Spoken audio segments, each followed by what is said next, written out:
Muy buenas a todas y a todos, es un gusto volver a encontrarme con ustedes, en este caso para un nuevo video que tiene que ver con el tema de cuento fantástico, ¿sí? Habíamos visto un video anterior donde habíamos repasado la definición de cuento fantástico, donde habíamos visto algunos micro relatos que nos servían para ilustrar este tipo de cuentos. Al que no lo pudo ver, le dejamos por acá, a ver, por aquí arriba, un link para que pueda repasar ese video, repasar la definición de cuento fantástico que ahí les propongo y escuchar esos breves relatos que sirven para ilustrar, como les decía. Pero en el caso de hoy, les voy a presentar, les quiero contar y mostrar a un escritor que a mí me resulta fascinante. Se trata de Howard Philip Lovecraft, un escritor que marcó un antes y un después en la literatura fantástica y cambió de alguna manera el género respecto a su tradición, el género del terror, heredero también de un gran exponente como fue Edgar Allan Poe. Howard Philip Lovecraft cambió de alguna manera y cruzó el género del terror y el fantástico con otras características que vamos a ir viendo. Como les decía, hoy vamos a compartir un relato de Howard Philip Lovecraft, en este caso un cuento que a mí me fascinó la primera vez que lo leí y me parece que da cuenta de buena parte de la narrativa de Lovecraft, como es Los gatos de Ultar. Veamos entonces quién fue H.P. Lovecraft o Howard Philip Lovecraft. Como les decía, fue un escritor que vivió en los Estados Unidos, nació y vivió en los Estados Unidos, nació a fines del siglo XIX y desarrolló su literatura, como pueden ver murió muy joven, pero desarrolló una gran literatura a lo largo de toda su carrera y es un referente que tiene muchísimos seguidores aún en nuestros días. Lo interesante, y también esto está bueno para que ustedes se fijen cómo fue el panorama literario en otras épocas, es que la mayor parte de sus cuentos se publicaron en revistas. Esto era algo muy típico. La gente buscaba en las distintas revistas o diarios de la época la sección de literatura donde se solían publicar diversos cuentos. El género que desarrolló en su mayoría se podría definir como el género del terror, aunque ahora vamos a ver que él creó de alguna manera un nuevo tipo de género literario filosófico que buscaba mostrar o tener una comprensión diferente del mundo. ¿Bien? Por eso fue tan revolucionaria su propuesta literaria.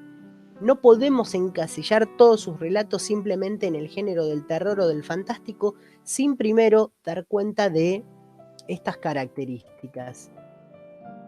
Por eso nos podemos preguntar qué es el cosmicismo. El cosmicismo, que es esta, digamos, de alguna forma característica literaria que desarrolló Lovecraft. Veamos qué dice Wikipedia al respecto. Dice que el cosmicismo es una filosofía literaria desarrollada por Lovecraft y que esto tiene que ver con el desarrollo de relatos de terror de filosofía intensa que involucran prácticas ocultistas como posesiones ancestrales, mestizaje alienígena y otros temas de su ficción literaria que con el tiempo contribuyeron al desarrollo de su filosofía. ¿Qué quiere decir todo esto? Esto de prácticas ocultistas, posesiones ancestrales y mestizaje alienígena.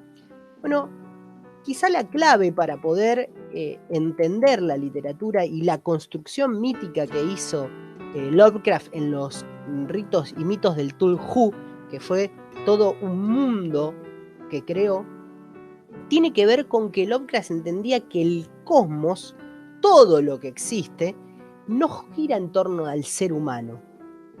Los seres humanos somos una partícula minúscula de los muchos y múltiples seres que hay en el cosmos, y estos seres, que podríamos definirlos como alienígenas o de otras dimensiones que los seres humanos todavía no conocemos, pueden hacer interactuar su mundo con nuestro mundo, ¿ok? Y estos entes pueden despertar y corromper el mundo en el que nosotros estamos. Y la literatura de Lovecraft consiste en cruzar estas dos ideas. La idea del mundo real en el que nosotros vivimos en contraposición con un otro mundo, con un cosmos que puede irrumpir aquí constantemente. Por eso se habla todo el tiempo de el portal, por eso se habla todo el tiempo de eso otro que va a venir, que va a llegar y que puede despertar nuestro miedo. Y por eso, como pasa en este relato que vamos a leer, puede aparecer el cruce de elementos históricos y reales de la historia de la humanidad con elementos fantásticos que el propio Lovecraft agrega en este mundo que construye. Por eso, tal vez alguno de ustedes se dio cuenta cuando yo contaba estas ideas del cosmicismo, estas ideas de en el mundo actual el ingreso de un otro mundo, con seres diferentes, con seres que no pueden interactuar normalmente con los seres humanos, sino que son bastante agresivos, nos puede llevar a pensar en ejemplos del cine, ¿no? O de la televisión o de las series que tienen que ver o que están inspirados con estas ideas del cosmicismo. Pensando en esto, creo que un gran ejemplo que puede mostrar la influencia de Lovecraft en el panorama contemporáneo es sin duda la serie de Stranger Things. Cuando piensen el cosmicismo, los que pudieron ver la serie, en todo lo que se juega en la serie, ¿no? Esta idea de un mundo, otro, que irrumpe en la realidad actual o que toma un elemento de nuestra realidad y se lo transporta a ese otro mundo, y la idea del pasaje de uno al otro están constantemente. Así que la serie de Stranger Things es una buena puerta de entrada para comparar con las características de la literatura de Lovecraft. A diferencia de otros videos, en este caso lo que vamos a hacer es directamente pasar a leer el cuento, ¿sí? Sabiendo y conociendo un poquito de estas características, vamos a escuchar y a disfrutar de los gatos de Ulthar, a transportarnos a ese mundo, a animarnos a sentir esas sensaciones, a convivir con todo esto, y al final del relato, después de que lo leímos, voy a contarles algunas cositas más sobre este cuento en particular y los voy a invitar a hacer una actividad, ¿ok? Así que sin más, los invito a escuchar Los gatos de Ulthar.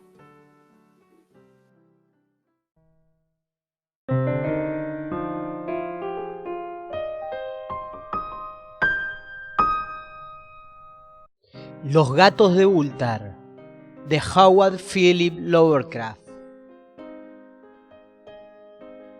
Se dice que en Ulthar, que se encuentra más allá del río Skype, ningún hombre puede matar a un gato. Y ciertamente lo puedo creer mientras contemplo a aquel que descansa ronroneante frente al fuego. Porque el gato es críptico y cercano a aquellas cosas extrañas que el hombre no puede ver. Es el alma del antiguo Egipto y el portador de historias de ciudades olvidadas en Meroé y Ofir. Es pariente de los señores de la selva y heredero de los secretos de la remota y siniestra África. La esfinge es su prima, y él habla su idioma, pero es más antiguo que la esfinge, y recuerda aquello que ella ha olvidado. En Ulthar, antes de que los ciudadanos prohibieran la matanza de los gatos, vivían un viejo campesino y su esposa, quienes se deleitaban en atrapar y asesinar a los gatos de los vecinos. ¿Por qué lo hacían? No lo sé, excepto que muchos odian la voz del gato en la noche y les parece mal que los gatos corran furtivamente por patios y jardines al atardecer. Pero cualquiera fuera la razón, este viejo y su mujer se deleitaban atrapando y matando a cada gato que se acercaba a su cabaña. Y a partir de los ruidos que se escuchaban después del anochecer, varios lugareños imaginaban que la manera de asesinarlos era extremadamente peculiar. Pero los aldeanos no discutían estas cosas con el viejo y su mujer, debido a la expresión habitual de sus marchitos rostros, y porque su cabaña era tan pequeña y estaba tan oscuramente escondida bajo unos desparramados robles en un descuidado patio trasero. La verdad era que por más que los dueños de los gatos odiaran a estas extrañas personas, le temían más. y en vez de confrontarlos como asesinos brutales, solamente tenían cuidado de que ninguna mascota o ratonero preciado fuera a desviarse hacia la remota cabaña bajo los oscuros árboles. Cuando por algún inevitable descuido algún gato era perdido de vista y se escuchaban ruidos después del anochecer, el perdedor se lamentaría impotente o se consolaría agradecido al destino de que no era uno de sus hijos el que de esa manera había desaparecido, pues la gente de Ultar era simple y no sabía de dónde vinieron todos los gatos. Un día una caravana de extraños peregrinos procedentes del sur entró a las estrechas y empedradas calles de Ultar. Oscuros eran aquellos peregrinos y diferentes a los otros vagabundos que pasaban por la ciudad 2 veces al año. En el mercado vieron la fortuna a cambio de plata y compraron alegres cuentas a los mercaderes. ¿Cuál era la tierra de estos peregrinos? Nadie podía decirlo, pero se les vio entregados a extrañas oraciones y que habían pintado en los costados de sus carros extrañas figuras de cuerpos humanos con cabezas de gato, águilas, carneros y leones. El líder de la caravana llevaba un tocado con 2 cuernos y un curioso disco entre los cuernos. En esta singular caravana había un niño pequeño sin padre ni madre, sino con solo un gatito negro a quien cuidar. La plaga no había sido generosa con él, mas le había dejado esta pequeña y peluda cosa para mitigar su dolor, y cuando uno es muy joven, uno puede encontrar un gran alivio en las vivaces travesuras de un gatito negro. De esa forma, el niño, al que la gente oscura llamaba Menes, sonreía más frecuentemente de lo que lloraba, mientras se sentaba jugando con su gracioso gatito en los escalones de un carro pintado de manera extraña. Durante la tercera mañana de estadía de los peregrinos en Ultar, Menes no pudo encontrar a su gatito, y mientras sollozaba en voz alta en el mercado, ciertos aldeanos le contaron del viejo y su mujer, y de los ruidos escuchados por la noche. Al escuchar esto, sus sollozos dieron paso a la reflexión y finalmente a la oración. Estiró sus brazos hacia el sol y rezó en un idioma que ningún aldeano pudo entender, aunque no se esforzaron mucho en hacerlo, pues su atención fue absorbida por el cielo y por las formas extrañas que las nubes estaban asumiendo. Esto era muy peculiar, pues mientras el pequeño niño pronunciaba su petición, parecían formarse arriba las figuras sombrías y nebulosas de cosas exóticas, de criaturas híbridas coronadas con discos de costados astados. La naturaleza está llena de ilusiones como esas para impresionar al imaginativo. Aquella noche los errantes dejaron Ultar y no fueron vistos nunca más, y los dueños de casa se preocuparon al darse cuenta de que en toda la villa no había ningún gato. De cada hogar el gato familiar había desaparecido, los gatos pequeños y los grandes, negros, grises, rayados, amarillos y blancos. Granon, el anciano burgomaestre, juró que la gente siniestra se había llevado a los gatos como venganza por la muerte del gatito de Menes y maldijo a la caravana y al pequeño niño. Pero Nit, el enjuto notario, declaró que el viejo campesino y su esposa eran probablemente los más sospechosos, pues su odio por los gatos era notorio y con creces descarado. Pese a esto, nadie osó quejarse ante la dupla siniestra, a pesar de que Atal, el hijo del posadero, juró que había visto a todos los gatos de Ultar al atardecer en aquel patio maldito bajo los árboles. Caminaban en círculos, lenta y solemnemente alrededor de la casa, 2 en una línea, como realizando algún rito de las bestias del que nada se ha oído.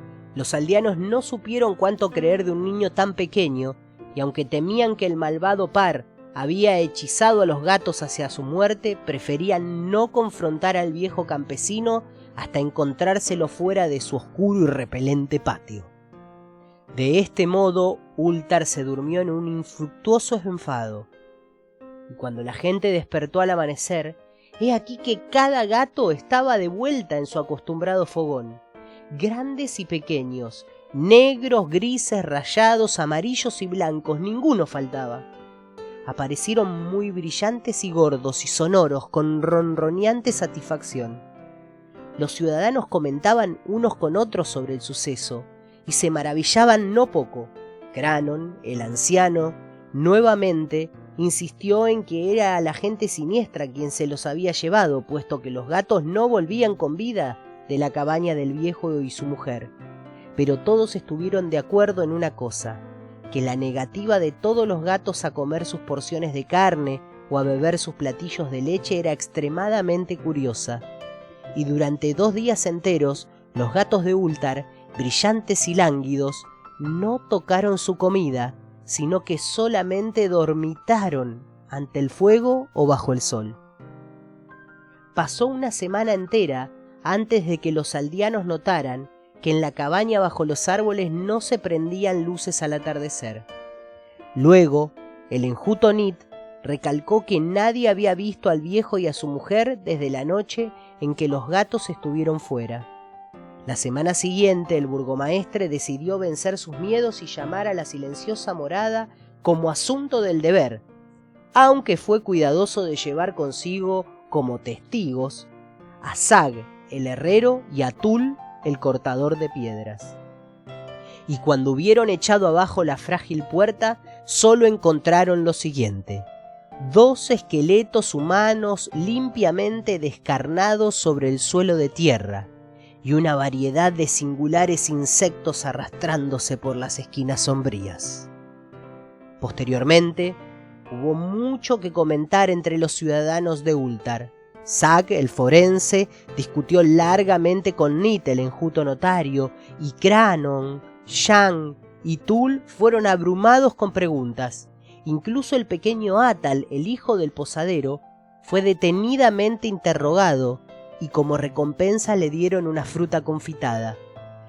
Hablaron del viejo campesino y su esposa, de la caravana de siniestros peregrinos, del pequeño Menes y de su gatito negro, de la oración de Menes y del cielo durante aquella plegaria, de los actos de los gatos la noche en que se fue la caravana, o de lo que luego se encontró en la cabaña bajo los árboles en aquel repugnante patio. Y finalmente, los ciudadanos aprobaron aquella extraordinaria ley, la que es referida por los mercaderes en Hatén y discutida por los viajeros en Nir, a saber, que en Ultar ningún hombre puede matar un gato.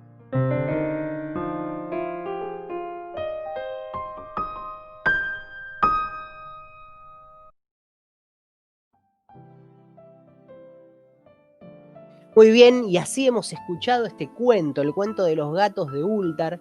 Espero que les haya gustado estos cuentos, que hayan podido viajar a esta ciudad tan particular como es Ultar, tratando de conocer a su gente, de vivir en esos lugares y de entender por qué se ha sancionado la ley que dice que en Ultar no se puede matar a los gatos. Fíjense, vamos a ponernos a tratar de responder algunas preguntas que pueden resultar interesantes. La primera pregunta que podemos proponer es: ¿dónde podríamos ubicar a Ultar? ¿Dónde queda este lugar? ¿Queda en este mundo, en el mundo real donde vivimos? ¿Está en un mundo imaginario? ¿Dónde podríamos sostener la existencia de Ultar? Bueno, el cuento comienza diciendo: se dice que en Ultar, que se encuentra más allá del río Sky, ningún hombre puede matar a un gato, ¿no? Entonces acá tenemos una primera referencia para situar a Ultar, el río Sky.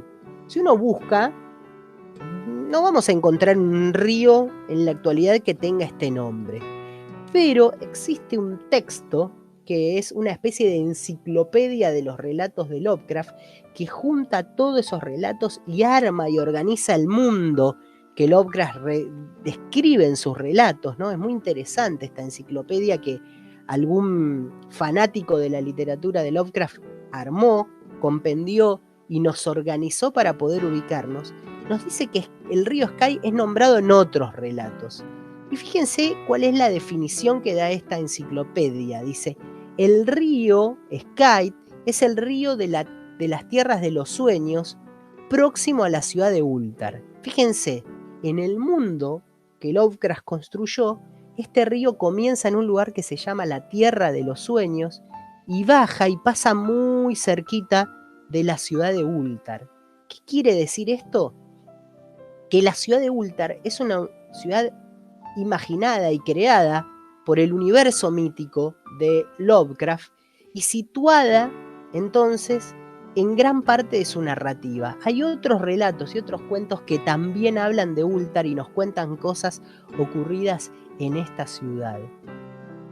Una siguiente pregunta que les propongo contestar es: ¿de dónde eran esos extraños peregrinos provenientes del sur? Y sobre todo, ¿de dónde era Menes, este particular personaje que aparece? Fíjense,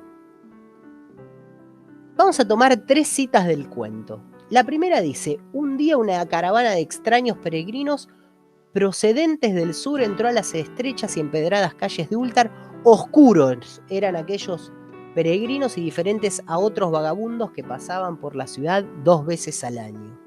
Y ahí destaqué 2 cosas, ¿no? Por un lado, que provenían del sur, y por otro lado, que su piel era oscura. Por otro lado, en otro momento del cuento nos cuenta sobre estos peregrinos y dicen que habían pintado en los costados de sus carros extrañas figuras de cuerpos humanos con cabeza de gatos, águilas, carneros y leones, y que el líder de la caravana llevaba un tocado es como una especie de casco, sombrero, con 2 cuernos y un curioso disco entre los cuernos. Y por último, nos hablan de que había un niño, el niño al que la gente oscura llamaba Menes. Me voy a quedar con estas 3 citas del relato para tratar de circunscribir y tratar de poder determinar de dónde vienen estos extraños peregrinos. Fíjense una cosa. Entonces, lo primero que nos dijeron es que estos peregrinos procedían del sur. Y acá, en otra parte del cuento, aparece la palabra burgomaestre, ¿no? Y cuando uno busca en el diccionario, encontramos que burgomaestre es la primera autoridad municipal en ciudades como Alemania, de ciudades de Alemania, de Holanda, de Suiza, es decir, de países del centro de Europa, ¿ok? Es como una especie de alcalde, el burgomaestre de estas ciudades del centro de Europa, ¿no? Quiere decir que, como ven acá en el mapa, podemos situar ahí al centro de Europa, los países que se encuentran ahí, Alemania, Suiza, Holanda.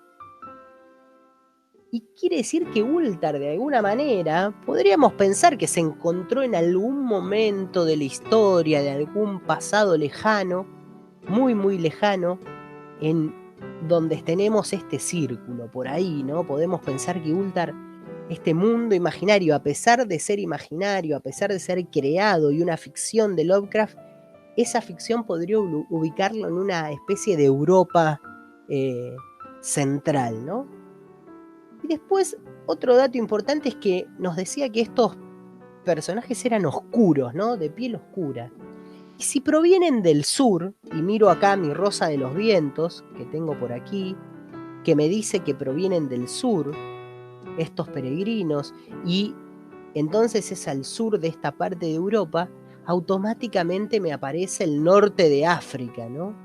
Podemos pensar, tenemos serios indicios para ubicar a nuestros peregrinos entonces en el norte de África, porque es el sur de Europa de alguna forma, ¿no? Entonces son procedentes del sur, son oscuros y otro dato eran esas figuras, ¿no? De cuerpos humanos con cabezas de gato y águila y carnero.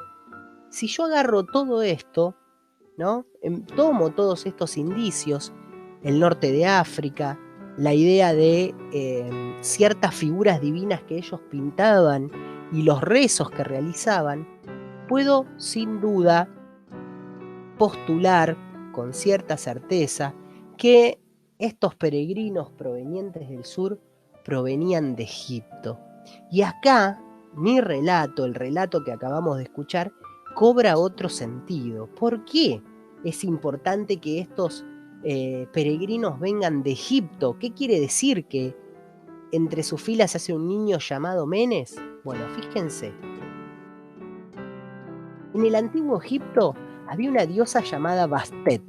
Era una diosa como la de ven en esta figura que les estoy presentando, con cuerpo de mujer y cabeza de gato. Para los egipcios los gatos eran sagrados, eran venerados, y que una familia pudiera tener un gato en su casa era un honor enorme. Los gatos eran sagrados porque se consideraban todos descendientes de la diosa Bastet, que era una diosa muy importante dentro del panteón de dioses egipcios. Fíjense acá, esto que están viendo acá son estatuas que están exhibidas en el Museo Británico, en el British Museum de Londres, donde, como muchos de ustedes saben, se guarda una de las colecciones más grandes de piezas del antiguo Egipto. Todas las imágenes que van a ver aquí están tomadas de esas piezas originales que se encuentran en Egipto. Fíjense qué particular lo que es la figura de la diosa Bastet, y fíjense qué particular los gatos, qué ornamentados, qué decorados y qué importancia tenían los gatos en la cultura egipcia. En el cuento también se habla sobre Menes. Menes fue un antiguo faraón egipcio. Los faraones eran algo así como los máximos gobernantes, como una especie de emperador, pero eran algo más. Eran considerados dioses para las personas de Egipto, los faraones. Y fíjense, acá tenemos dos tumbas, dos sarcófagos en realidad, que tienen que ver con los faraones, y van a ver que está este símbolo. Este símbolo aparece aquí y aquí también, y es el símbolo que tiene sobre la cabeza de esta suerte de mujer alada que aparece, una especie de semicírculo, ¿no? De semicírculo redondo. ¿Qué es entonces este semicírculo? ¿Qué representaría entonces? Bueno, que aquí lo tenemos en Bastet, aquí arriba, lo tenemos aquí en el semicírculo, y acá, fíjense, ¿recuerdan del cuento? Un extraño tocado con unos cuernos y un símbolo redondo entre los cuernos. Bueno, muy bien, ese símbolo que podemos ver aquí es el símbolo del dios Ra, del dios del sol. Se creía que los faraones eran descendientes y la representación humana del dios Ra, y por eso eran tan importantes y venerados dentro de la cultura egipcia. ¿Okay?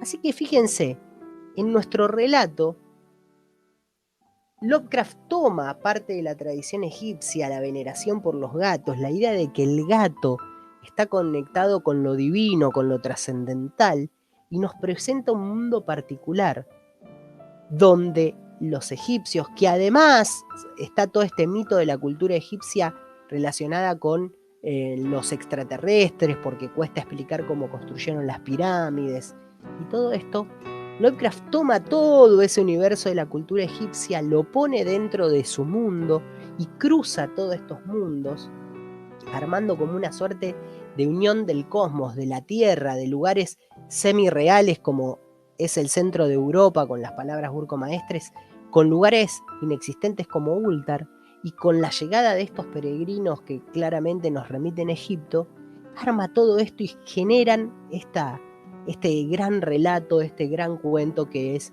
Los gatos de Ultar, cuento que espero que hayan disfrutado como yo, que les dé ganas de conocer un poco más sobre Lovecraft y sobre toda su literatura, y los invito a ustedes, ahora sí, como tarea para casa, poder pensar por qué Los gatos de Ultar es un cuento fantástico, entonces, si cumple con la estructura de los cuentos fantásticos. Espero que hayan disfrutado de este relato, espero que les hayan interesado mis aportes y mis análisis respecto al cuento, y los invito a que sigan incursionando en la literatura, que sigan descubriendo todos estos mundos geniales y posibles que la literatura nos invita a construir, y que sigamos dándole lugar a nuestra imaginación. Nos vemos en el próximo video.